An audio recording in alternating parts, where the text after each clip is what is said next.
15 मार्च की तारीख नोट कर लीजिए, क्योंकि उस दिन लखनऊ की राजनीति में हलचल दिखने वाली है। काशीराम स्मारक पर बसपा ने लखनऊ चलो का नारा दिया है और पूरे प्रदेश से कार्यकर्ताओं को राजधानी बुलाने की तैयारी भी है। मायावती काशीराम जयंती के मौके पर इस रैली को बड़ी ताकत दिखाने वाले कार्यक्रम की तरह पेश कर रही है। लेकिन सवाल यही है कि क्या सिर्फ भीड़ जुटाने से बसपा की राजनीति फिर से पटरी पर लौट पाएगी? क्योंकि सच्चाई यह है कि जो बसपा कभी यूपी की सबसे ताकतवर पार्टी मानी जाती थी, आज वही पार्टी अपनी पुरानी पकड़ खोती हुई नजर आ रही है।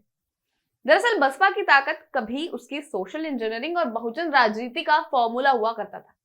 उसी समीकरण के दम पर मायावती ने सत्ता तक का सफर तय किया था, लेकिन वक्त के साथ वही समीकरण कमजोर पड़ गया। बीजेपी ने गैर जाटव दलित वोट बैंक में मजबूत पकड़ बना ली, जबकि समाजवादी पार्टी के नेता अखिलेश यादव ने पीडीए यानी पिछड़ा दलित अल्पसंख्यक का नारा देकर उसी जमीन पर दावा ठोक दिया।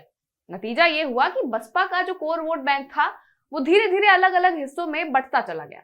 और यही वजह है कि आज बसपा के सामने सबसे बड़ा सवाल अपनी राजनीतिक ताकत वापस पाने का है।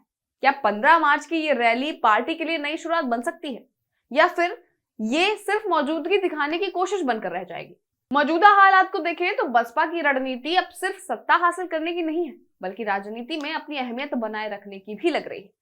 यानी पार्टी ये चाहती है कि 2027 के चुनाव तक वो इतनी प्रासंगिक बनी रहे कि किसी भी सरकार के बनने में उसकी भूमिका नजरअंदाज ना की जा सके। 15 मार्च को लखनऊ में मायावती खुद मोर्चा संभालेंगी और काशीराम स्मारक से कार्यकर्ताओं को संदेश देंगी।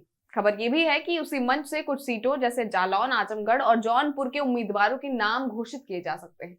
पार्टी की योजना ये भी बताई जा रही है कि चुनाव से काफी पहले 50 से 60 उम्मीदवार मैदान में उतार दिए जाएं, ताकि संगठन को सक्रिय किया जा सके और जमीन पर तैयारी शुरू हो जाए। उधर राजस्थान में आकाश आनंद भी रैली करके पार्टी के लिए माहौल बनाने की कोशिश करेंगे। लेकिन आखिर में असली सवाल वहीं आकर खड़ा हो जाता है, क्या ये भीड़ वोट में बदलेगी, या फिर बसपा धीरे धीरे ऐसी पार्टी बनकर रह जाएगी जो सीधे सत्ता में ना होकर भी दूसरों की राजनीति को प्रभावित करने के लिए मोल तोल की भूमिका निभाए?